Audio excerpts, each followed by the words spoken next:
ಕಂದ ಕೃಷ್ಣ ಕಂದ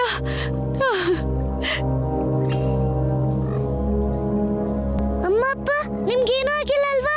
ಹಾ ಕೃಷ್ಣ ನಮ್ಗೇನಾಗಿಲ್ಲ, ಆದ್ರೆ ಬಲರಾಮ ಎಲ್ಲಿದ್ದಾನೆ? ಅಪ್ಪ ಏನಾಯ್ತು ಅಣ್ಣಂಗೆ? ಕಂದ ಅವನು ಏಕಾಂಗ ಜೊತೆ ಯುದ್ಧ ಮಾಡ್ತಾ ಮಾಡ್ತಾ ಎಲ್ಲಿ ಹೋಗ್ಬಿಟ್ನೋ ಗೊತ್ತಿಲ್ಲ. ಅಮ್ಮ ಅಪ್ಪ ನೀವಿಬ್ರು ಚಿಂತೆ ಮಾಡಬೇಡಿ, ನೀವು ಮನೆಗೆ ಹೋಗಿ, ನಾನು ನೋಡ್ತೀನಿ ಅಣ್ಣ ಎಲ್ಲಿದ್ದಾನಂತ. ಕಂದ ನೀನ್ ಹುಷಾರಾಗಿರು. ಹಾ ಅಮ್ಮ. ನಡೀರಿ. ನಾರಾಯಣ ನಾರಾಯಣ ಪ್ರಭು. ಶೇಷಾವತಾರಿ ಬಲರಾಮ ಮತ್ತು ಏಕಾಂಗ ಇಲ್ಲಿಯವರೆಗೂ ತಿಳಿದುಕೊಂಡಿಲ್ಲ. ಅವರು ಪರಸ್ಪರ ಶತ್ರುಗಳಲ್ಲ, ಬದಲಿಗೆ ಪರಸ್ಪರ ಸೋದರ ಸೋದರಿಯೆಂದು ಪ್ರಭು. ಮತ್ತು ಇವರಲ್ಲಿ ಒಬ್ಬರ ಅಹಿತವಾದರೂ ಸೋಲುವುದು ಸಹೋದರತ್ವದ ಪವಿತ್ರ ಸಂಬಂಧ ತಾನೇ ಪ್ರಭು. ಆದ್ದರಿಂದ ಈಗ ಇವರಿಬ್ಬರ ಸಂಬಂಧ ನಾಶವಾಗದಂತೆ ತಡೆಯಿರಿ ಪ್ರಭು. ಹಾ ಪ್ರಭು. ಯಮದ್ವಿತೀಯದ ಪವಿತ್ರ ಸಂದರ್ಭದಲ್ಲಿ ಇಡೀ ಜಗತ್ತು ಒಡ ಹುಟ್ಟಿದವರ ಪವಿತ್ರ ಸಂಬಂಧವನ್ನು ಉತ್ಸವದ ರೀತಿಯಲ್ಲಿ ಶ್ರದ್ಧೆಯಿಂದ ಆಚರಿಸುತ್ತದೆ. ಅದೇ ಸಮಯದಲ್ಲಿ ಅಣ್ಣ ತಂಗಿಯರೇ ಪರಸ್ಪರ ಶತ್ರುಗಳಾಗುತ್ತಿದ್ದಾರೆ. ಹೀಗೆ ಹೋರಾಡಿ ಏಕಾಂಗ ಮತ್ತು ಬಲರಾಮ ಯಾರಿಗಾದರೂ ಅಹಿತವಾಗದಂತೆ ಈ ಅಧರ್ಮವನ್ನು ತಡೆಯಿರಿ ಪ್ರಭು.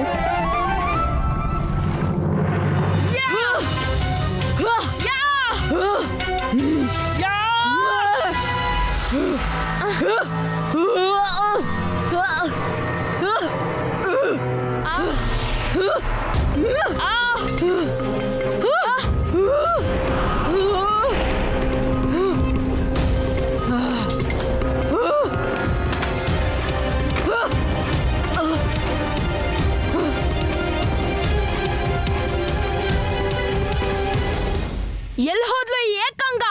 ನಾನು ಅವಳನ್ನ ಜೀವಂತ ಉಳಿಸೋದಿಲ್ಲ.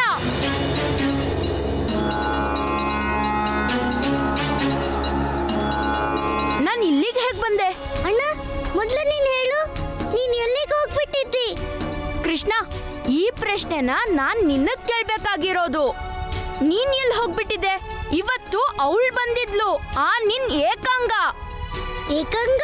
ಹಾ ಏಕಾಂಗ, ಅದೇ ಏಕಾಂಗ. ನೀನ್ ಯಾವಾಗ್ಲೂ ವಹಿಸ್ಕೊಂಡ್ ಬರ್ತೀಯಲ್ಲ ಅವಳೇ. ಒಮ್ಮೆ ಇವತ್ ನಾನು ಇಲ್ದೆ ಹೋಗಿದ್ರೆ ಅಲ್ಲಿ ಚಿಕ್ಕಪ್ಪ ಚಿಕ್ಕಮ್ಮ ಎಲ್ಲಿದ್ದಾರೆ? ಅವ್ರಿಗೇನು ಆಗಿಲ್ಲ ತಾನೇ? ಅಣ್ಣ ನೀನಿರುವಾಗ ಅಮ್ಮ ಅಪ್ಪಂಗೆ ಏನಾಗಕ್ ಸಾಧ್ಯ? ಅವರು ಕ್ಷೇಮವಾಗಿದ್ದಾರೆ. ನಡಿ ಅಣ್ಣ. ನಡಿ ಕೃಷ್ಣ. ನಾನಿಲ್ಲಿ ಕಾಡೊಳಗೆ ಹೇಗ್ ಬಂದೆ? ಇದ್ಯಾರ್ ಮಾಯ ಆಗಿತ್ತು? ಏಕಾಂಗಳಿಂದ ಯಾರು ಕಾಪಾಡಿದ್ದು ಬಲರಾಮನ್ನ?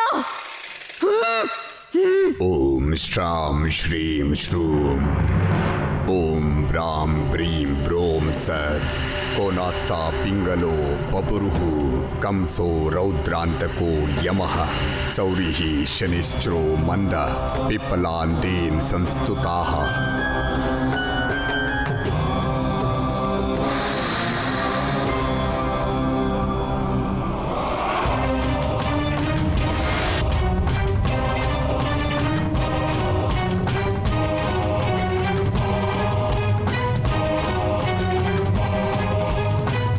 ಕಂಸ, ನಾನು ನಿನ್ನ ಆತ್ಮನ 3 ಭಾಗಗಳಾಗಿ ವಿಭಾಗ ಮಾಡಿದ್ದೇನೆ.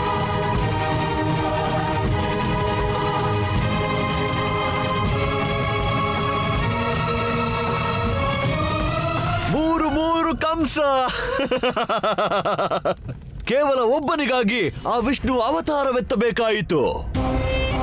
ಈಗ 3 ಏನು ಮಾಡುವೆ? ಇನ್ನೂ 2 ಅವತಾರ, ಇನ್ನೂ 2 ಪರಮಾವತಾರ ಕಳಿಸು. ಈ ಕೆಂಪು ಕಂಸ ನಿನ್ನ ಶಕ್ತಿಯ ಪ್ರತೀಕ.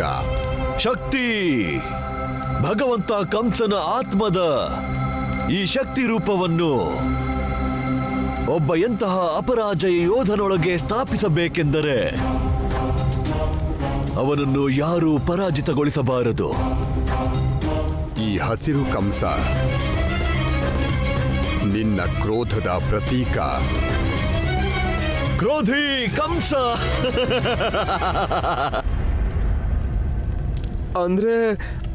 ಅಂದ್ರೆ ಇದೇ ರೂಪ ಅಲ್ವಾ ನನ್ನನ್ನು ಹತ್ಯೆ ಮಾಡಿ ನನ್ನನ್ನು ಪ್ರೇತ ಮಾಡಿದ್ದು?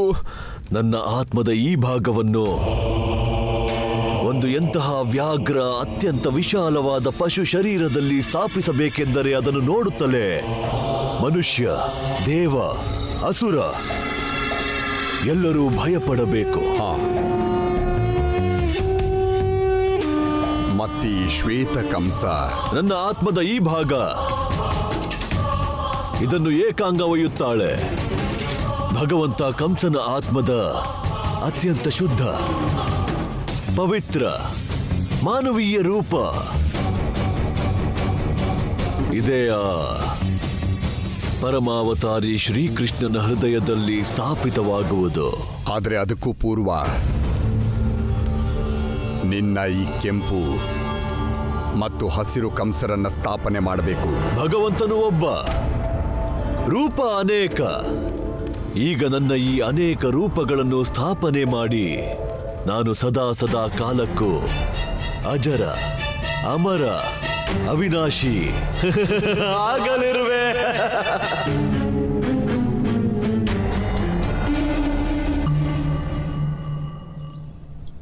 ನಂದರಾಜ, ಸತ್ಯದ ಮಾರ್ಗದಲ್ಲಿ ನಡೆದ್ರೆ ಇದೇ ಫಲ ಸಿಗೋದೇನು? ಯಶೋದೆ, ಶಾಂತವಾಗಿರು. ಇದರಲ್ಲಿ ಇಷ್ಟೊಂದು ಅಳೋ ಅಗತ್ಯ ಏನಿದೆ? ಹೇಗೆ ಶಾಂತವಾಗೋದು ನಂದರಾಜ?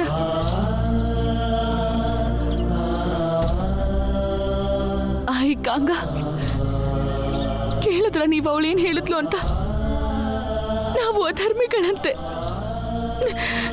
ನಾವು ಅವಳಿಗೆ ಅನ್ಯಾಯ ಮಾಡಿದೀವಂತೆ, ನಾವು ಅವಳ ಮಾತಾಪಿತ ಅಂತೆ.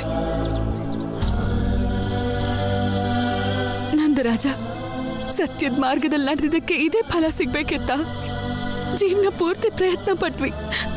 ಯಾರಿಗೂ ಅಧರ್ಮ ಮಾಡ್ದಿರೋಕೆ, ಯಾರಿಗೂ ಅನ್ಯಾಯ ಆಗ್ದಿರೋ ಹಾಗೆ, ಗೊತ್ತಿಲ್ದೇನು ಯಾರಿಗೂ ಅಹಿತ ಆಗ್ದಿರೋ ಹಾಗೆ.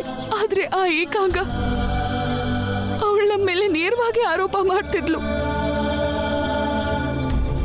ಆದ್ರೆ ಯಶೋದೆ ರಾಣಿ, ಏಕಾಂಗ ಯಾಕೆ ಹೀಗೆ ಹೇಳಿದ್ಲು? ಏನಾದ್ರೂ ಆಗಿರ್ಲೇಬೇಕು ನಿಮ್ ಜೀವನದಲ್ಲಿ. ನಂದ್ರಾಣಿ, ನಿಮ್ಗೂ ಏಕಾಂಗಗೂ ಏನಾದ್ರೂ ಸಂಬಂಧ ಇರ್ಲೇಬೇಕು. ನೀವೆಲ್ಲ ಇದೇನ್ ಮಾತಾಡ್ತಿದ್ದೀರಿ?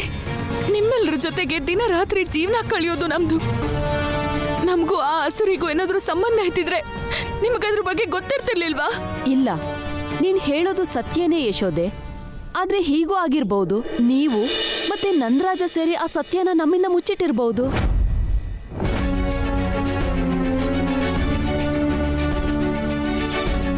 ಅಕ್ಕ,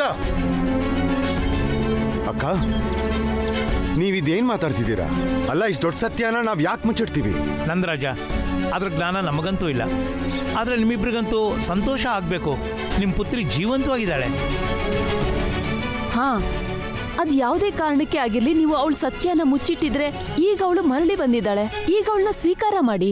ಅಜ್ಜ, ಅಜ್ಜಿ, ನೀವೆಲ್ಲ ನನ್ನ ಅಪ್ಪ ಅಮ್ಮನ ಈ ಪ್ರಕಾರ ನೋಯಿಸ್ಬೇಡಿ. ಅವ್ರು ಹೇಳ್ತಿದ್ದಾರಲ್ವಾ, ಅವರಿಗೆ ಈ ವಿಷಯದಲ್ಲಿ ಏನೂ ಗೊತ್ತಿಲ್ಲ ಅಂತ. ಅವ್ರ ಮಾತನ್ನ ನಂಬಿ. ಅತ್ತೆ, ನೀವ್ ಯಾರನ್ನ ಒಪ್ಕೊಳ್ಳೋ ಮಾತಾಡ್ತಾ ಇದ್ದೀರಾ? ಒಬ್ಳು ರಾಕ್ಷಸಿನ? ರಾಧೆ, ಏಕಾಂಗ ರಾಕ್ಷಸಿ ಏನಲ್ಲ. ಗೊಲ್ಲ, ನೀನ್ ಸುಮ್ನೆ ಇರು. ನಾನಂತೂ ಅತ್ತೆಗೆ ಏನ್ ಹೇಳೋಕ್ ಪ್ರಯತ್ನ ಮಾಡ್ತಿದ್ದೀನಿ ಅಂದ್ರೆ, ನಾಳೆ ಯಾರಾದ್ರೂ ಅವರು ನಮ್ಮ ಅಂದ್ರೆ ಇವರು ಅವ್ರಿಗೂ ಅಮ್ಮ ಆಗ್ಬಿಡ್ತಾರಾ? ಹೇಳಿ ಅತ್ತೆ. ಹೌದು ರಾಧೆ, ನಾನು ಅದೇ ಹೇಳ್ತಿರೋದು. ಇಲ್ಲಿವರೆಗೂ ನಮ್ಮ ಮಕ್ಕಳು ಬಿಟ್ರೆ ಬೇರೆ ಯಾರು ನಮ್ಮನ್ನ ಅಮ್ಮ ಅಂತ ಕರೆದಿಲ್ಲ. ಆದ್ರೆ ಯಶೋದೆಗೆ ಆ ಏಕಾಂಗ ಅಮ್ಮ ಅಂತಿರೋದು ಯಾಕೆ?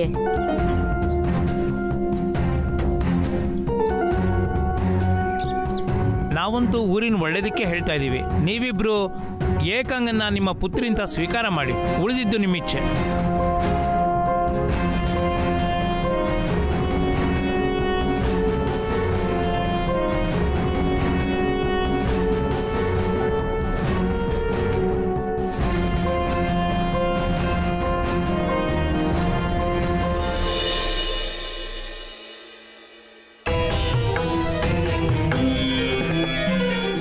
ಸಮಸ್ಯೆ ಬಹಳ ದೊಡ್ಡದಾಗ್ತಿದೆ.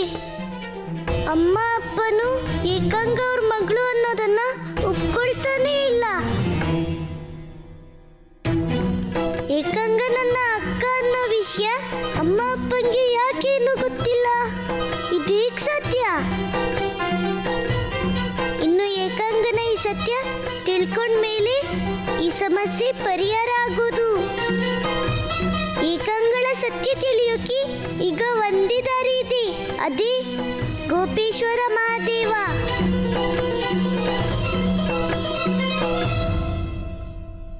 ನಾರಾಯಣ ನಾರಾಯಣ. ಪ್ರಭು, ಈ ದುಶ್ಚಕ್ರವನ್ನು ರಚಿಸಿದ್ದು ಯಾರು? ಈ ಜಗತ್ತಿನ ಎಲ್ಲ ಪ್ರಶ್ನೆಗಳಿಗೂ ಉತ್ತರ ನೀಡುವ ನಿಮ್ಮ ಪರಮಾವತಾರಿ ಶ್ರೀಕೃಷ್ಣನೂ ಸಹ ಪ್ರಶ್ನೆ ಕೇಳುವಂತಾಯಿತೇ ಪ್ರಭು. ಪ್ರಭು, ಈಗ ನೀವೇ ಹೇಳಬೇಕು, ಈ ಏಕಾಂಗಳ ರಹಸ್ಯವೇನೆಂದು. ಅವಳು ನಂದ ಯಶೋದೆಯರ ಪುತ್ರಿ ಮತ್ತು ಪರಮಾವತಾರಿ ಶ್ರೀಕೃಷ್ಣನ ಸಹೋದರಿ ಹೇಗೆ? ಈ ರಹಸ್ಯವನ್ನು ತಿಳಿಯಲು ಈ ಪೂರ್ತಿ ಜಗತ್ತು ಕಾಯುತ್ತಿದೆ ಪ್ರಭು. ಹೇ ಮಹಾದೇವ, ಇವತ್ತು ನಾನು ದೊಡ್ಡ ಕಷ್ಟದಲ್ಲಿದ್ದೀನಿ. ನನ್ಗೆ ಏನ್ ಮಾಡ್ಬೇಕಂತ ಗೊತ್ತಿಲ್ಲ. ಒಂದ್ ಕಡೆ ನನ್ನ ಅಪ್ಪ ಅಮ್ಮ, ಇನ್ನೊಂದ್ ಕಡೆ ಏಕಾಂಗ. ಗುರುದೇವ ಹೇಳ್ತಾರೆ ಏಕಾಂಗ ನನ್ನ ಅಕ್ಕ ಅಂತ. ಆದ್ರೆ ನನ್ನ ಅಮ್ಮ ಅಪ್ಪಂಗೆ ಇದ್ರ ವಿಷಯ ಏನೂ ಗೊತ್ತಿಲ್ಲ. ಜಗತ್ತೆಲ್ಲ ನನ್ನ ಅಮ್ಮ ಅಪ್ಪನ ಚರಿತ್ರೆ ಮೇಲೆ ಅನುಮಾನ ಪಡ್ತಿದ್ದಾರೆ. ನನ್ಗೆ ಅರ್ಥನೇ ಆಗ್ತಿಲ್ಲ ಇದೆಂತ ಸಮಸ್ಯೆ ಅಂತ. ಹೇ ಮಹಾದೇವ, ಈಗ ನನ್ನ ಸಮಸ್ಯೆಗೆ ಪರಿಹಾರ ನೀವೇ ಹೇಳಕ್ ಸಾಧ್ಯ. ನನ್ನ ಸಮಸ್ಯೆಗೆ ಪರಿಹಾರ ಹೇಳಿ ಮಹಾದೇವ. ನನ್ಗೆ ಸತ್ಯದ ಜ್ಞಾನ ತಿಳಿಸಿ.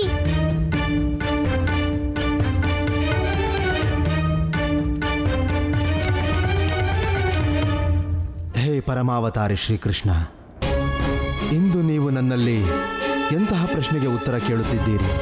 ಜಗತ್ತಿನ ಇಷ್ಟು ದೊಡ್ಡ ರಹಸ್ಯ. ನಾನು ನಿಮಗೆ ಈ ವಿಷಯದಲ್ಲಿ ಏನೆಂದು ಹೇಳಲಿ? ನಾನು ನಾರಾಯಣನಲ್ಲೇ ಕೇಳಬೇಕಾಗಿದೆ.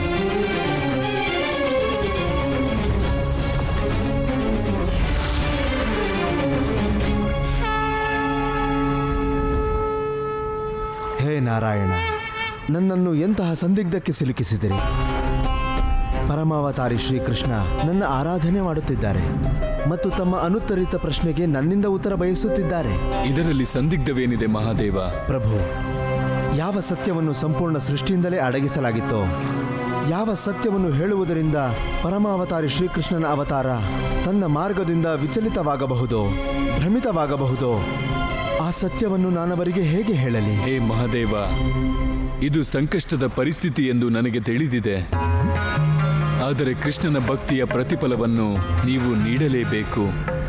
ಅವನಿಗೆ ಹೇಗೆ ಮತ್ತು ಎಷ್ಟು ಸತ್ಯವನ್ನ ಹೇಳಬೇಕು ಅದರ ನಿರ್ಣಯವನ್ನು ಸ್ವತಃ ನೀವೇ ಮಾಡಬೇಕಿದೆ ಮಹಾದೇವ. ನಿಮ್ಮ ಆಜ್ಞೆ ಪ್ರಭು.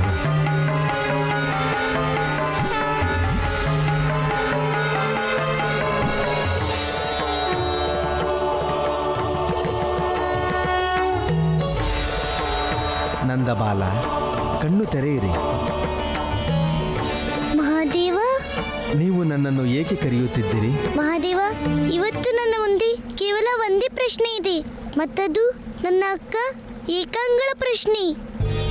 ನನಗೆ ತಿಳಿಬೇಕು, ಏಕಾಂಗ ನನ್ನ ಅಕ್ಕ ಹೇಗಾಗ್ತಾಳಂತ, ಹೇಗೆ ಅವಳ ನನ್ನ ಅಮ್ಮ ಅಪ್ಪನ ಸಂತಾನ ಅಂತ.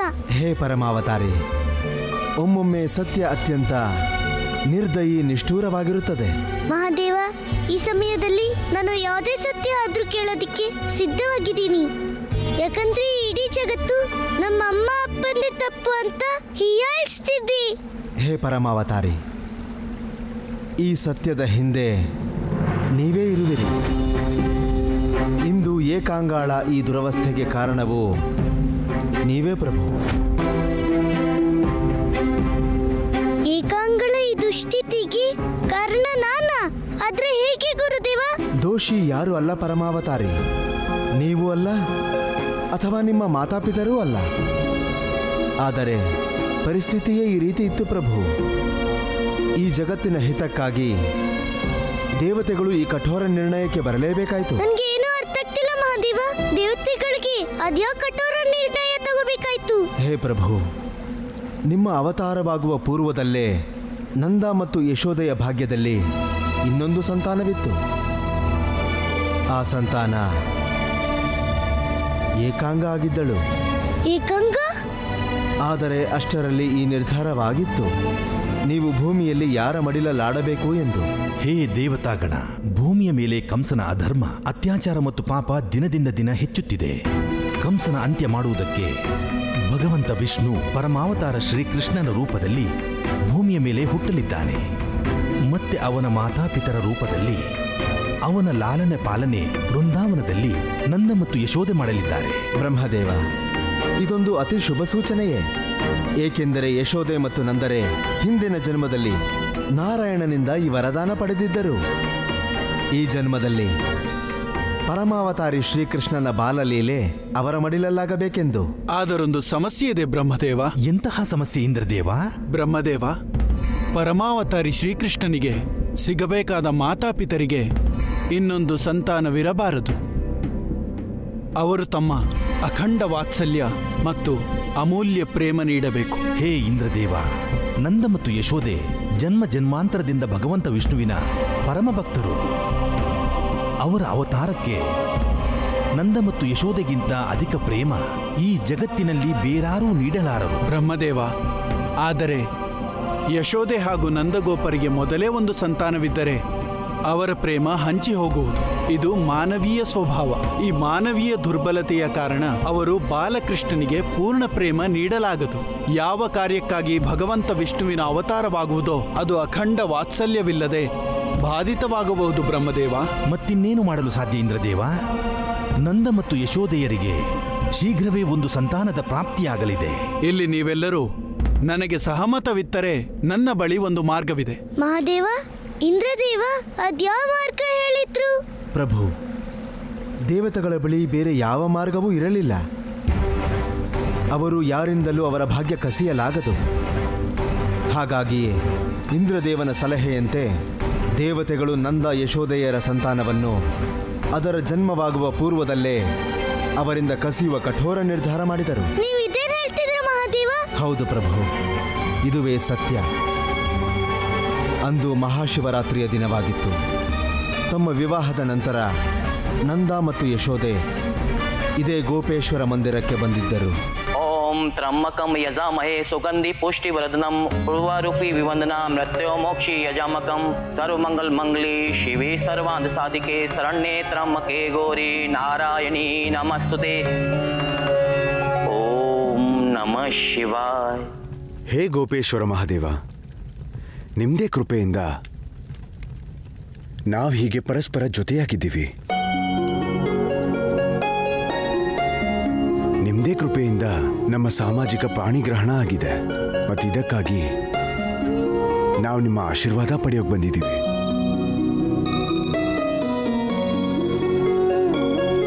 ಹೇ ಮಹಾದೇವ, ಯಾವ ರೀತಿ ನೀವು ನಮ್ಮಿಬ್ಬರಿಗೆ ಆಶೀರ್ವಾದ ಕೊಟ್ಟಿದ್ದೀರೋ ಅದೇ ರೀತಿ ನಿಮ್ಮ ಕೃಪೆನ ಸದಾ ನಮ್ಮ ಮೇಲಿರಿಸಿ. ಮಹಾದೇವನ ಆಶೀರ್ವಾದದಿಂದ ನಿಮ್ಮಿಬ್ಬರ ಜೀವನ ಧನ ಧಾನ್ಯ ಮತ್ತೆ ಸಂತಾನದಿಂದ ತುಂಬಿರ್ಲಿ. ಬಹಳ ಬೇಗ ನೀವಿಬ್ರು ಮಾತಾಪಿತರಾಗಿ ಹಾಗೆ ನಿಮ್ಮ ಮನೆ ತುಂಬಾ ಗೆಜ್ಜೆ ಸದ್ದು ಕೇಳಲಿ.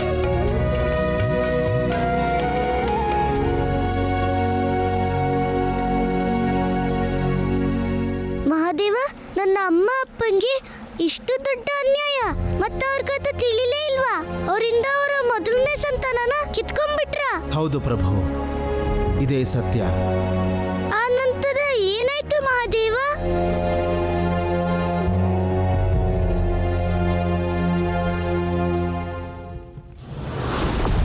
ಹೇ ನಂದ ಯಶೋದೆ, ಈ ವಿಷಯದಲ್ಲಿ ನನಗೆ ದುಃಖವಿದೆ. ನಿಮ್ಮ ಭವಿಷ್ಯವನ್ನು ನಿರ್ಧರಿಸುವುದಕ್ಕಾಗಿ ನಾನು ನಿಮ್ಮ ವರ್ತಮಾನವನ್ನು ಪರಿವರ್ತನೆ ಮಾಡಬೇಕಾಗಿದೆ. ನಿಮ್ಮ ಮೊದಲನೇ ಸಂತಾನ ಹುಟ್ಟುವ ಮೊದಲೇ ಅದನ್ನು ನಿಮ್ಮಿಂದ ಕಸಿಯಬೇಕಾಗಿದೆ. ಆಗಲೇ ನಿಮ್ಮಿಬ್ಬರಿಗೆ ನಿಮ್ಮ ತಪಸ್ಸಿನ ಫಲ ಪ್ರಾಪ್ತಿಯಾಗುವುದು. ಪರಮಾವತಾರಿಗೆ ನಿಮ್ಮ ಪ್ರೇಮ ದೊರೆಯುವುದು.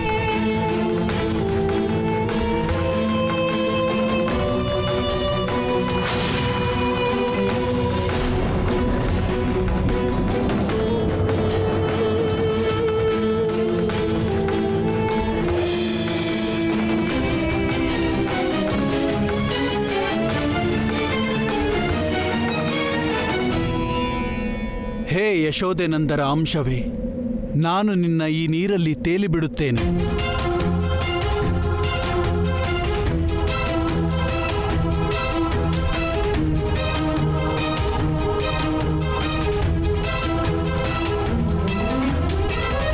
ಇಂದ್ರದೇವನ ಈ ಕೃತ್ಯವು ಋಷಿ ಚಾರ್ವಾಕನ ಈ ಧೋರಣೆಗೆ ಇನ್ನಷ್ಟು ಬಲ ನೀಡಿತು. ದೇವತೆಗಳು ಅಸುರರಿಗಿಂತ ಅಪಾಯಕಾರಿಗಳೆಂದರು.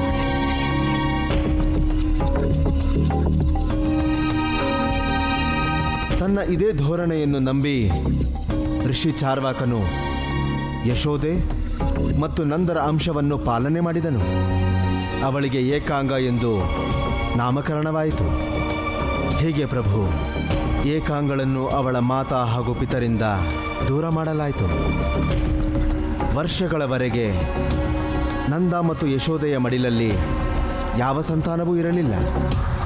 ಸಂಪೂರ್ಣ ಜಗತ್ತಿನ ಜೊತೆಗೆ ಅವರು ತಮ್ಮನ್ನು ಸಂತಾನಹೀನರೆಂದುಕೊಂಡರು. ನಿಂಗೆ ಯಾವತ್ತಿಗೂ ಮಕ್ಕಳ ಭಾಗ್ಯ ಇಲ್ಲ.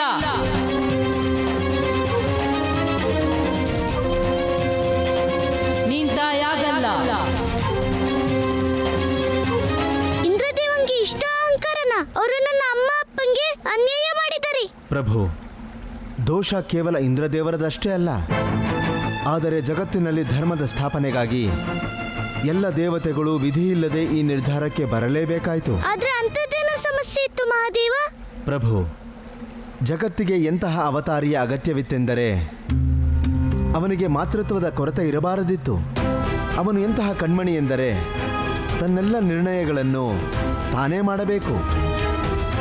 ಎಲ್ಲಿಯವರೆಗೆ ಪೂರ್ಣ ಪ್ರೇಮ ಇರಲಾರದೋ ಅಲ್ಲಿಯವರೆಗೆ ನಿರ್ಣಯದ ಸ್ವತಂತ್ರತೆಯೂ ಇರುವುದಿಲ್ಲ.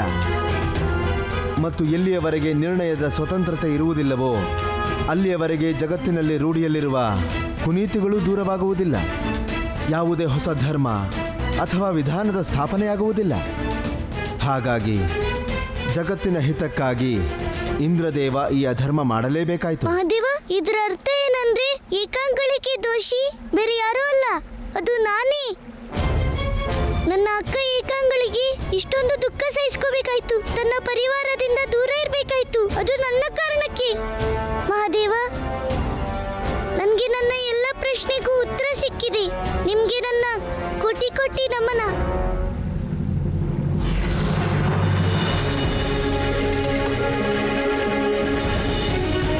ಈಗ ನಾನು ಈ ಅಪರಾಧದ ಭಾರದಿಂದ ಮುಕ್ತನಾಗ್ಬೇಕು.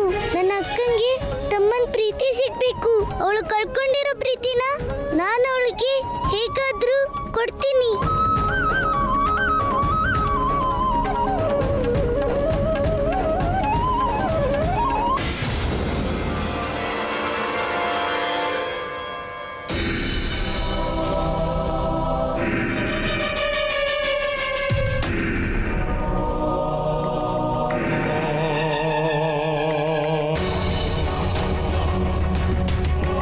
ಏನು ಯೋಚಿಸುತ್ತಿರುವೆ ಏಕಾಂಗ? ಯಾವ ಚಿಂತೆಯಲ್ಲಿ ಮುಳುಗಿರುವೆ? ಇಲ್ಲ ಪ್ರತೀಕ್ಷೆ ಮಾಡುತ್ತಿರುವೆಯ? ಈಗ ಕೃಷ್ಣ ಬರುವನು ಮತ್ತು ನಿನ್ನ ಈ ನಕಾರಾತ್ಮಕ ಶಕ್ತಿಗಳ ಅಂತ್ಯ ಮಾಡುವನೆಂದು. ಒಂದ್ ಬಾರಿ ಅವನು ನಮ್ಮಿಂದ ತಪ್ಪಿಸ್ಕೊಂಡ, ಆದ್ರೆ ಈ ಸಲ ಆಗೋದಿಲ್ಲ. ಇನ್ನು ಒಂದೇ ಒಂದ್ಸಲಿ ಅವನು ನಮ್ಮ ಮುಂದೆ ಬರ್ಲಿ. ನಾನು ಹೀಗೆ ಯೋಚಿಸುತ್ತಿದ್ದೆ. ಪುನಃ ಪರಮಾವತಾರಿ ನನ್ನ ಎದುರು ಬರಲಿ ಮತ್ತು ನಾನು ಅವನ ಅಂತ್ಯ ಮಾಡುವೆ ಎಂದು ನಾನು ಪ್ರತೀಕ್ಷೆ ಮಾಡುತ್ತಿದ್ದೆ. ಮತ್ತು ಅವನು ನನ್ನ ಅಸುರರನ್ನು ಕೊಲ್ಲುತ್ತಿದ್ದ. ನನಗೆ ಭಯವಿದೆ, ಒಂದು ವೇಳೆ ನಿನ್ನ ಶಕ್ತಿಗಳ ಜೊತೆಯೂ ಹಾಗಾದರೆ ನನ್ನ ಅಸುರರ ಜೊತೆ ಆದಂತೆ. ಅದಕ್ಕೆ ಹೇಳುತ್ತಿರುವೆ, ಕ್ರೋಧ ಅಲ್ಲ, ಕಾರ್ಯ ಮಾಡು. ಅದೂ ಅಲ್ಲದೆ ಇದು ತಿಳಿದಿದೆ, ನಿನ್ನ ಮಾತಾಪಿತಾ ಯಶೋದೆ ಮತ್ತು ನಂದರೆ ಮತ್ತೇಕೆ ಜೀವಂತವಿದ್ದಾರೆ? ಕಂಸ ಅವರು ಯಾವ ಅಧರ್ಮ ಮಾಡಿದ್ರೋ, ಎಲ್ಲಿವರೆಗೂ ಅವರು ಅದನ್ನ ಸ್ವೀಕಾರ ಮಾಡೋದಿಲ್ವೋ ಅಲ್ಲಿವರೆಗೂ ನಾನವರ ಹತ್ಯೆ ಮಾಡೋದಿಲ್ಲ.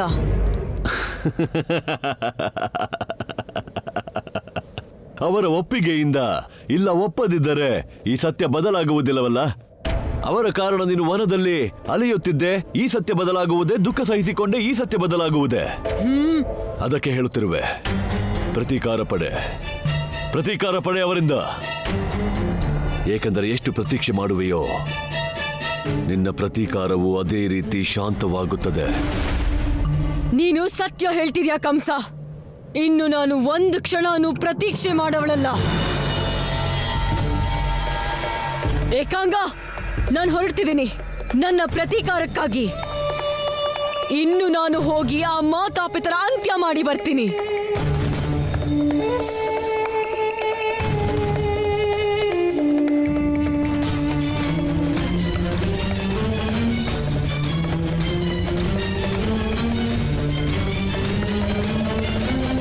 ಯಶೋದೆ, ಈಗ್ಲಾದ್ರೂ ಶಾಂತಳಾಗು. ಇದರಲ್ಲಿ ನಮ್ದು ಯಾವ ತಪ್ಪು ಇಲ್ವಲ್ಲ. ನಾವ್ ಯಾವ ಅಪರಾಧನೂ ಮಾಡಿಲ್ಲ. ಯಶೋದೆ, ನಾನು ನಿನಗೆ ಹೇಗೆ ತಿಳಿಸ್ಬೇಕು? ಒಂದಲ್ಲ ಒಂದಿನ ಸತ್ಯ ಎಲ್ರ ಎದುರಿಗೆ ಬಂದೇ ಬರುತ್ತೆ. ಸತ್ಯ ಕಾಣದೇನೆ ಇರಬಹುದು, ಆದ್ರೆ ಸೋಲೋದಿಲ್ಲ.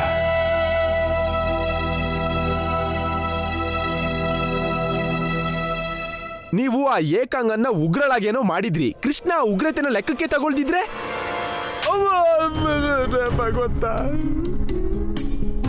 ಏಕಾಂಗಳ ಒಳಗಿನ ಉಗ್ರತೆಯು, ಕ್ರೋಧವು, ದುಃಖವು ಎಲ್ಲ ಕೃಷ್ಣನ ಕಾರಣದಿಂದ. ಆ ಕೃಷ್ಣ ಏನು ಬೇಕೋ ಮಾಡಲಿ, ಏಕಾಂಗಳ ಆತ್ಮವನ್ನು ಅವಶ್ಯ ಧಾರಣೆ ಮಾಡುತ್ತಾನೆ. ಆದ್ರೆ ನಂದರಾಜ, ಎಲ್ಲರೂ ನನ್ನ ಮೇಲೆ ಕಳಂಕ ಹೊರಿಸ್ತಿದಾರಲ್ಲ. ಯಶೋದೆ, ಇದೇನೆ ಜಗತ್ತಲ್ವಾ? ಯಾರಿವತ್ ನಿನ್ನ ಕಳಂಕಿತೆ ಅಂತಿದಾರೋ ಅದೇ ಜನ ಸತ್ಯ ತಿಳ್ಕೊಂಡ ನಂತರ ನಿನ್ನ ಹತ್ರ ಕ್ಷಮೆನೂ ಕೇಳ್ತಾರೆ. ಹಾ ಚಿಕ್ಕಮ್ಮ, ಚಿಕ್ಕಪ್ಪ ಸತ್ಯ ಹೇಳ್ತಿದ್ದಾರೆ. ಅದ್ಯಾರು ನಿಮ್ಗೆ ಅಗೌರವ ಕೊಟ್ರೋ, ನಿಮ್ ಮೇಲೆ ಮಿಥ್ಯ ಆರೋಪ ಮಾಡಿದ್ರೋ, ಅವ್ರೀಗ ಕ್ಷಮೆ ಕೇಳಲೇಬೇಕು. ಆದ್ರೆ ಬಲರಾಮ, ಇನ್ಯಾರಾದ್ರೂ ನನ್ನ ಮೇಲೆ ವಿಶ್ವಾಸ ಯಾಕೆ ಮಾಡ್ತಾರೆ? ಎಲ್ರೂ ನನ್ನನ್ನೇ ದೋಷಿ ಅನ್ಕೊಂಡಿದ್ದಾರಲ್ಲ. ಚಿಕ್ಕಮ್ಮ, ಈಗ ಅವಳು ಎಲ್ರೂ ಎದ್ರಲ್ಲಿ ಅವಳು ತನ್ನ ಸತ್ಯನ ಸ್ವೀಕಾರ ಮಾಡ್ಲೇಬೇಕು. ಅವಳು ತಿಳಿಸ್ಲೇಬೇಕು ಅದೇನ್ ಹೇಳಿದ್ಲೋ ಅದು ಸುಳ್ಳು ಅಂತ.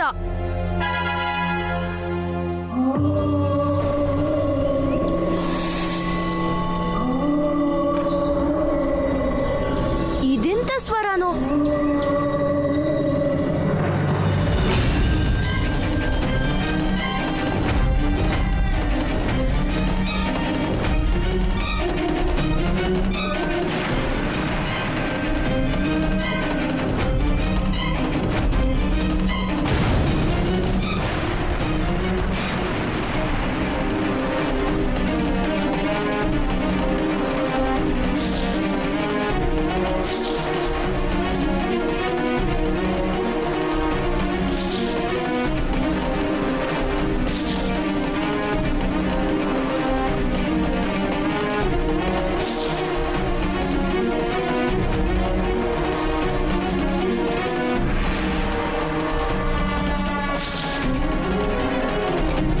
ನಂದರಾಜ,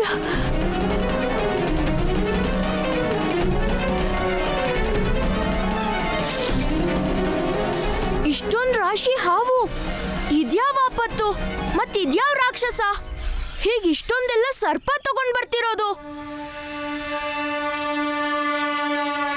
ಚಿಕ್ಕಮ್ಮ, ದೂರ ಹೋಗಿ! ಚಿಕ್ಕಮ್ಮ, ಚಿಕ್ಕಪ್ಪ, ನೀವಿಬ್ರು ನನ್ನ ಹಿಂದೆ ನಿಂತಿರಿ.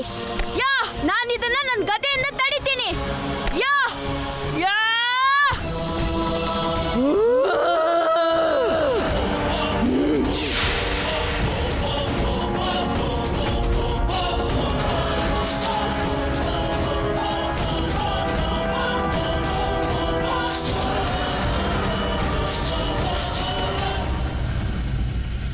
ಇವತ್ ನನ್ನ ನಂದ ಮತ್ತೆ ಯಶೋದೆ ಮಧ್ಯೆ ಯಾರೇ ಬಂದ್ರೂ ಉಳಿಯೋದಿಲ್ಲ.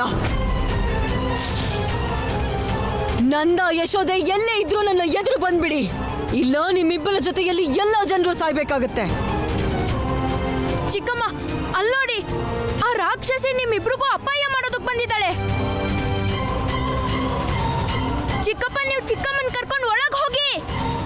ಬಲರಾಮ, ನೀನ್ ಅವಳನ್ನ ಹೇಗೆ ತಡಿತೀಯ? ಚಿಕ್ಕಪ್ಪ, ಈ ಸರ್ಪದಿಂದ ಅಪಾಯ ನನ್ಗಿರೋದಲ್ಲ, ಬದ್ಲಿಗೆ ನಿಮ್ಗಿರೋದು. ನೀವಿಬ್ರು ಬೇಗ ಯಾವ್ದಾದ್ರೂ ಸುರಕ್ಷಿತ ಜಾಗಕ್ಕೆ ಹೋಗಿ. ಯಶೋದೆ, ನಡಿ, ನಾವು ಬೇಗ ಒಳಗೆ ಹೋಗ್ಲೇಬೇಕು.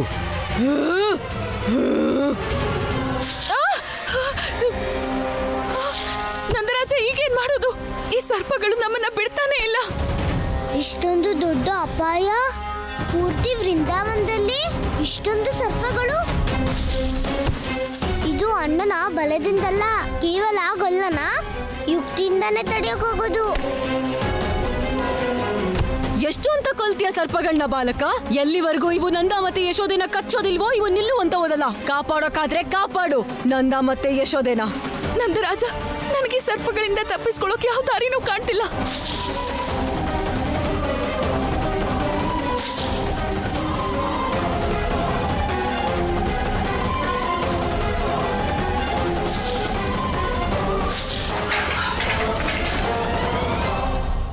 ನಂದಣ್ಣ, ನೀವು ನಿಶ್ಚಿಂತರಾಗಿದ್ದು ಬಿಡಿ.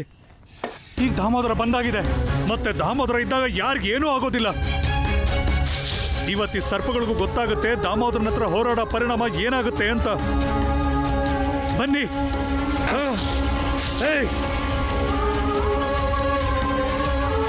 ಇಲ್ಲಿ ಬನ್ನಿ ನಂದಣ್ಣ. ಅಷ್ಟೊಂದು ದೊಡ್ಡ ಅಪಾಯನ? ಹಾಗಲ್ಲ, ಬೇಗ ನಡಿ, ಇಲ್ದಿದ್ರೆ ಆ ರಾಕ್ಷಸಿ ಇನ್ನೇನ್ ಅನರ್ಥ ಮಾಡ್ತಾಳೋ ಗೊತ್ತಿಲ್ಲ. ನಂದಣ್ಣ, ಈ ಸರ್ಪಗಳು ಸಮಾಪ್ತ ಆಗೋ ಯೋಚನೆ ಮಾಡ್ತಾ ಇಲ್ವಲ್ಲ. ಒಂದನ್ನ ಸಾಯಿಸಿದ್ರೆ ಇನ್ನೊಂದು ಬಂದಿರುತ್ತೆ. ಹಾ ದಾಮೋದರ, ಇದೇ ಸಮಸ್ಯೆ. ಈಗ ಸಮಸ್ಯೆ ಇದಕ್ಕೂ ದೊಡ್ಡದಿದೆ ನಂದಣ್ಣ.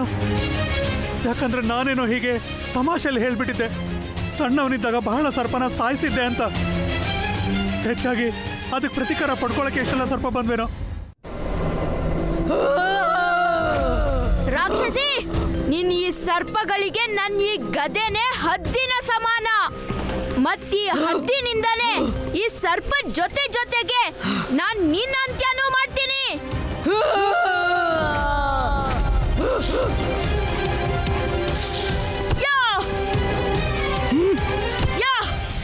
ರಾಕ್ಷಸಿ, ನನ್ಗೆ ಅರ್ಥ ಆಗಿದೆ.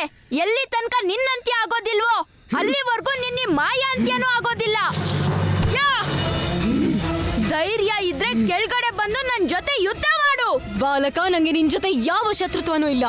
ನಂಗೆ ಕೇವಲ ನಂದ ಮತ್ತು ಯಶೋದೆ ಹತ್ಯೆ ಮಾಡ್ಬೇಕಾಗಿದೆ. ನೀನ್ ನನ್ ಚಿಕ್ಕಪ್ಪ ಚಿಕ್ಕಮ್ಮನ ಹತ್ಯೆ ಮಾಡೋ ಮಾತಾಡ್ತಿದ್ಯಾ? ನಿನ್ಗೇನನ್ಸುತ್ತೆ ನಿನ್ನ ಜೀವಂತವಾಗಿ ಬಿಡ್ತೀನಿ ಅಂತನಾ?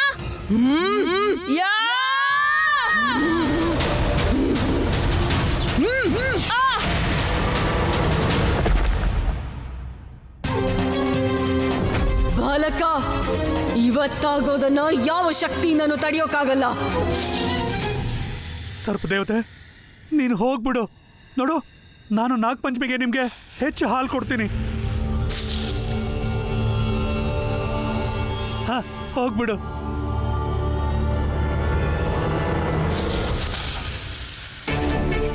ದಾಮೋದರ, ಕಚ್ಬಿಟ್ಯಾ? ದಾಮೋದರಣ್ಣ, ದಾಮೋದರ, ದಾಮೋದರ, ದಾಮೋದರಣ್ಣ.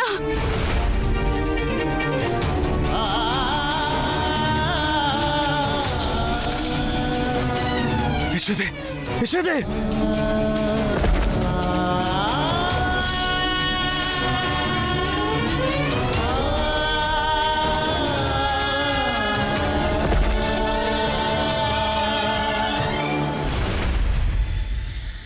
ನಂದ ಮತ್ತೆ ಯಶೋದೆಯ ಅಂತ್ಯ ಆಗೋಯ್ತು.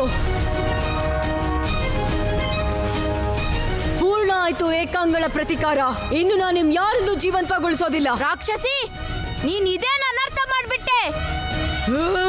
ನಾನು ನನ್ ಚಿಕ್ಕಪ್ಪ ಚಿಕ್ಕಮ್ಮಂಗೆ ಏನು ಆಗೋಗ್ ಬಿಡಲ್ಲ. ಮೊದ್ಲು ನಾನು ನಿನ್ನ ಅಂತ್ಯ ಮಾಡ್ತೀನಿ, ಅದಾದ್ಮೇಲೆ ಚಿಕ್ಕಪ್ಪ ಚಿಕ್ಕಮ್ಮನ ಕಾಪಾಡ್ತೀನಿ. ಮುದ್ಗಲಧಾರಿ, ಹಾಗಾದ್ರೆ ಎಲ್ರಿಗಿಂತ ಮೊದಲು ನಿನ್ನ ಅಂತ್ಯನೇ ಮಾಡ್ಬೇಕಿತ್ತು.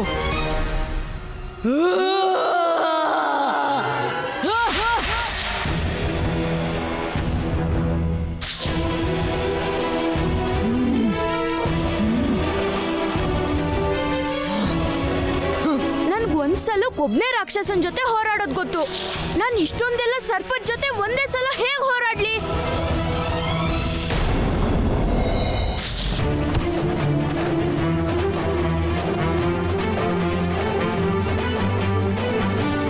ಅಘೋರ, ಇವತ್ತು ನೀನು ನಿನ್ನ ಮೃತ್ಯುಗೆ ಆಮಂತ್ರಣ ಕೊಡ್ತಿದ್ಯಾ?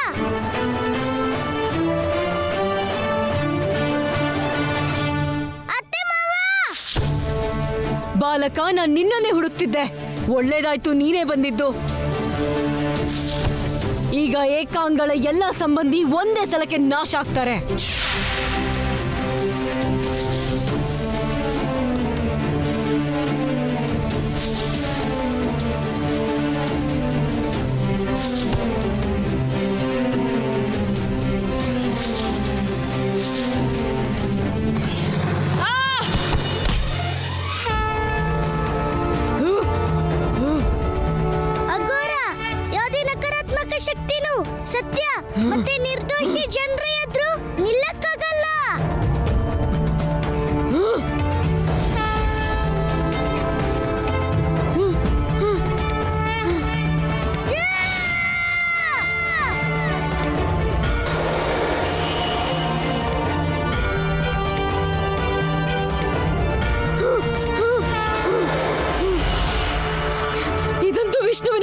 ಚಕ್ರನೇ.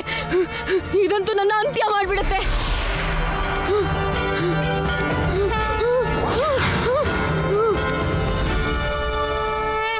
ಚಿಕ್ಕಪ್ಪ, ಚಿಕ್ಕಮ್ಮ, ಅಪ್ಪ,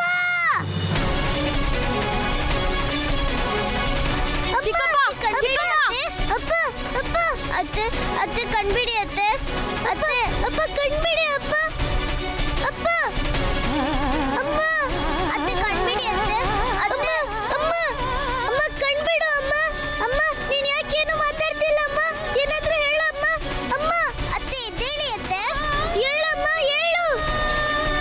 ಕೃಷ್ಣ, ಚಿಕ್ಕಪ್ಪ ಚಿಕ್ಕಮ್ಮ ಮತ್ತೆ ದಾಮು ಚಿಕ್ಕಪ್ಪಂಗೆ ಸರ್ಪದ ವಿಷ ಏರಿದೆ ಅನ್ಸುತ್ತೆ. ನಾನು ಈಗಲೇ ವೈದ್ಯರನ್ನ ಕರ್ಕೊಂಡು ಬರ್ತೀನಿ. ಅಲ್ಲಿ ತನಕ ನೀನು ಇವ್ರನ್ನ ನೋಡ್ಕೋತಿರು. ನಾನು ಯೋಚನೆನೂ ಮಾಡಿಲ್ಲ ಏಕಾಂಗ ಇಂಥ ಅನರ್ಥ ಮಾಡ್ತಾಳಂತ. ಒಂದ್ ಕಡೆ ನನ್ನ ಅಕ್ಕ ಇದ್ರಿ, ಇನ್ನೊಂದ್ ಕಡೆ ಅಮ್ಮ ಅಪ್ಪ. ಅರ್ಥನೇ ಆಗ್ತಿಲ್ಲ, ನಾನು ಏನ್ ಮಾಡ್ಲಿ? ಏಕಾಂಗ, ಆ ಪಾಪಿಗಳನ್ನ ನಾನು ಅಂತ್ಯ ಮಾಡ್ದೆ.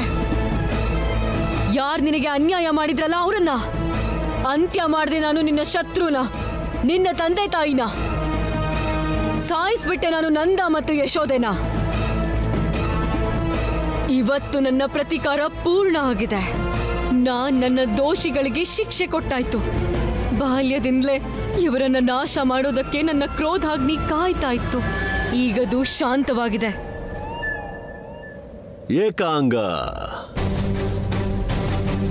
ನಿನ್ನ ಈ ಕ್ರೋಧಾಗ್ನಿಯನ್ನು ಉರಿಸುತ್ತಿರೋ, ಏಕೆಂದರೆ ಇನ್ನೂ ನಿನ್ನ ಪ್ರತೀಕಾರ ಪೂರ್ಣವಾಗಿಲ್ಲ. ಇದಂತೂ ಪ್ರತೀಕಾರದ ಆರಂಭ ಮಾತ್ರ. ನೀನು ಏನ್ ಹೇಳೋದಕ್ಕೆ ಹೊರಟಿದ್ಯಾ ಕಂಸ? ಒಂದು ವಿಶೇಷ ಪಕ್ಷಿ ಇರುತ್ತದೆ, ಅದು ತನ್ನ ಬೂದಿಯಿಂದಲೂ ಪುನರ್ಜೀವಿತವಾಗುತ್ತದೆ. ಈ ವೃಂದಾವನ ವಾಸಿಗಳು ಹಾಗೆಯೇ. ಅದೆಷ್ಟೋ ಬಾರಿ ನಾನಿವರನ್ನು ಅಂತ್ಯ ಮಾಡಿದರೂ ಸಾಯುವುದೇ ಇಲ್ಲ. ಹಾಗಾಗಿ ಏಕಾಂಗ, ಎಲ್ಲಿಯವರೆಗೂ ಯಶೋದೆ ಮತ್ತು ನಂದರ ಚಿತೆ ನಿನ್ನ ಕೈಯಿಂದ ಉರಿಯದೋ ಅವರನ್ನು ಮೃತರೆನ್ನುಕೊಳ್ಳಬೇಡ. ಕಂಸ, ಇವು ನಿನ್ನವಲ್ಲ, ನನ್ನ ನಕಾರಾತ್ಮಕ ಶಕ್ತಿಗಳು. ಇವರಿಂದ ಯಾರು ಜೀವಂತವಾಗಿ ಉಳಿಯೋದು ಅಸಂಭವನೇ. ಕಂಸ, ಈಗ ನಂದ ಮತ್ತೆ ಯಶೋದೆ ಜೀವಂತವಾಗಿದ್ರು ಸ್ವಲ್ಪ ಸಮಯಕ್ಕಷ್ಟೇ. ಸ್ವಲ್ಪ ಸಮಯ ಆದ್ಮೇಲೆ ಅವರ ರಕ್ತ ವಿಷ ಆಗ್ಬಿಡುತ್ತೆ. ತಾನಾಗೆ ಅವರ ಮೃತ್ಯುನೂ ಸಂಭವಿಸುತ್ತೆ.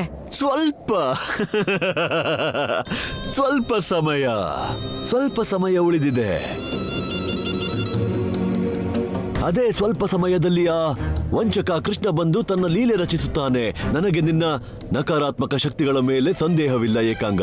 ನಾನು ಹೇಳಲು ಬಂದಿರುವುದು, ಎಲ್ಲಿಯವರೆಗೆ ನಂದ ಮತ್ತು ಯಶೋದೆಯ ಜೀವನದಲ್ಲಿ ಸ್ವಲ್ಪ ಸಮಯ ಉಳಿದಿದೆಯೋ ಆ ಮೋಸಗಾರ ಕೃಷ್ಣನ ಮಾತನ್ನು ಕೇಳಬೇಡ.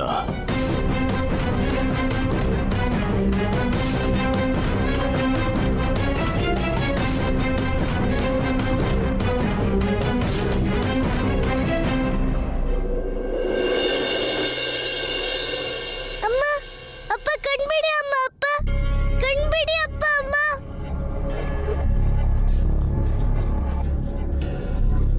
ನನ್ ಚಿಕ್ಕಪ್ಪ ಚಿಕ್ಕಮ್ಮ ಸರಿ ಹೋಗ್ತಾರಲ್ವಾ? ಕೃಷ್ಣ, ಬಲರಾಮ, ಇದು ಅಸೂರಿ ವಿಷ. ಕಾಲಕೂಟ ವಿಷದಷ್ಟೇ ಅಪಾಯಕಾರಿ. ಈ ವಿಷಕ್ಕೆ ಯಾವ ಔಷಧಿನೂ ಇಲ್ಲ.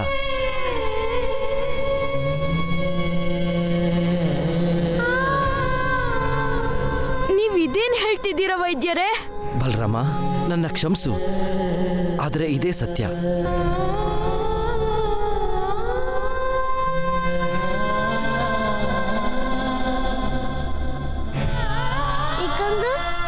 ನೀನ್ ಬಹಳ ದೊಡ್ಡ ಅನರ್ಥ ಮಾಡ್ದಿ. ಅಮ್ಮ ಅಪ್ಪನ ಈ ಸ್ಥಿತಿಗೆ ತಂದು ನೀನ್ ಬಹಳ ದೊಡ್ಡ ತಪ್ಪು ಮಾಡ್ದಿ. ನಾರಾಯಣ ನಾರಾಯಣ, ಇಂದು ಏಕಾಂಗ ಎಂತಹ ಅನರ್ಥ ಮಾಡಿದ್ದಾಳೆ. ತನ್ನದೇ ಮಾತಾಪಿತರ ಮರಣ ನಿರ್ಧರಿಸಿದಳೆ, ಅದು ತನ್ನ ನಿರಪರಾಧಿ ಮಾತಾಪಿತರಿಗೆ. ಇದು ಅನರ್ಥವಾಯಿತು ಪ್ರಭು, ಅನರ್ಥವಾಯಿತು. ದೇವರ್ಷಿ, ನಂದ ಮತ್ತು ಯಶೋದೆಯರು ನಿರ್ದೋಷಿಗಳೇ. ಆದರೂ ಏಕಾಂಗಳಿಗಂತೂ ಅಪರಾಧವಾಗಿದೆಯಲ್ಲ. ಕ್ರಿಯೆಗೆ ಪ್ರತಿಕ್ರಿಯೆ ಇರುವುದು ಶಾಶ್ವತವಾದ ನಿಯಮ. ಒಮ್ಮೆ ಯಾವುದೇ ವ್ಯಕ್ತಿಯ ಮನಸ್ಸಿನಲ್ಲಿ ಯಾರ ಮೇಲಾದರೂ ದ್ವೇಷವಿದ್ದರೆ, ಕ್ರೋಧವಿದ್ದರೆ, ಅವರು ಸ್ವತಃ ಮಾತಾಪಿತರೇ ಆಗಿದ್ದರೂ ಒಂದಲ್ಲ ಒಂದು ದಿನ ಅವಶ್ಯ ಹೊರಬರುತ್ತದೆ.